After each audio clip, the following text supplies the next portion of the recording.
Champions ട്രോഫിക്കുള്ള Indian ടീമിൽ നിന്നും തഴയപ്പെട്ടത് പിന്നാലെ കേരള ക്രിക്കറ്റ് അസോസിയേഷനുമായുള്ള പ്രശ്നങ്ങൾ, തുടർന്നുണ്ടായ വിവാദങ്ങൾ, തിരിച്ചടികൾ ഓരോന്നായി വരുമ്പോഴും എല്ലാത്തിൽ നിന്നും മൗനം പാലിച്ചു നിന്ന സഞ്ജു സാംസൺ ഒടുവിൽ മറുപടി പറഞ്ഞിരിക്കുകയാണ്.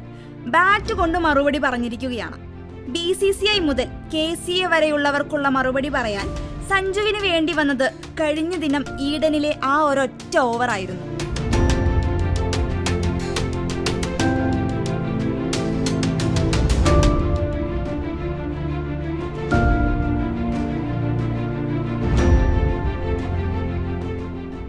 ഇംഗ്ലണ്ട് ഒന്നാം T20 മത്സരത്തിൽ കരുതലോടെയും അതേസമയം ആക്രമിച്ചുമായിരുന്നു സഞ്ജു ബാറ്റ് വീശിയത്.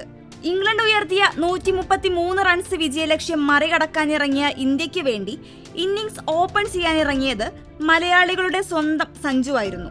ഒപ്പം അഭിഷേക് ശർമ്മയും. ജോഫ്ര ആർച്ചർ എറിഞ്ഞ ആദ്യ ഓവറിലെ 5 പന്തുകളിലും റണ്ണെടുക്കാനാവാതെ കാഴ്ചക്കാരനായി നിൽക്കേണ്ടി വന്നു സഞ്ജുവിന്. ഒടുവിൽ 6ാം പന്തിൽ സിംഗിൾ എടുത്ത് അടുത്ത ഓവറിലെ സ്ട്രൈക്ക് നേടുന്നു. 2ാം ഓവർ പക്ഷേ ഈഡൻ ഗാർഡൻസ് സഞ്ജുവിന് വേണ്ടി കരുതി വെച്ചതുപോലെയായിരുന്നു. ഇംഗ്ലീഷ് പേസിന്റെ കുന്തമുനയായ ഗസ് അറ്റ്കിൻസൺ എറിഞ്ഞ 2ാം ഓവറിൽ 6ൽ 5 പന്തിലും ബൗണ്ടറി നേടി സഞ്ജു ഞെട്ടിക്കുകയായിരുന്നു.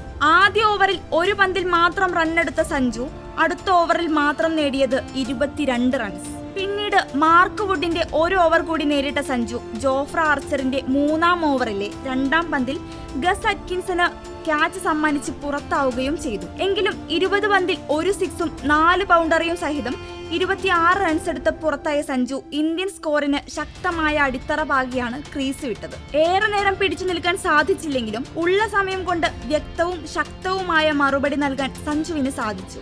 ചാമ്പ്യൻസ് ട്രോഫിക്കുള്ള ഇന്ത്യൻ ടീമിൽ നിന്ന് സഞ്ജുവിനെ ഒഴിവാക്കിയത് നേരത്തെ വിവാദമായിരുന്നു.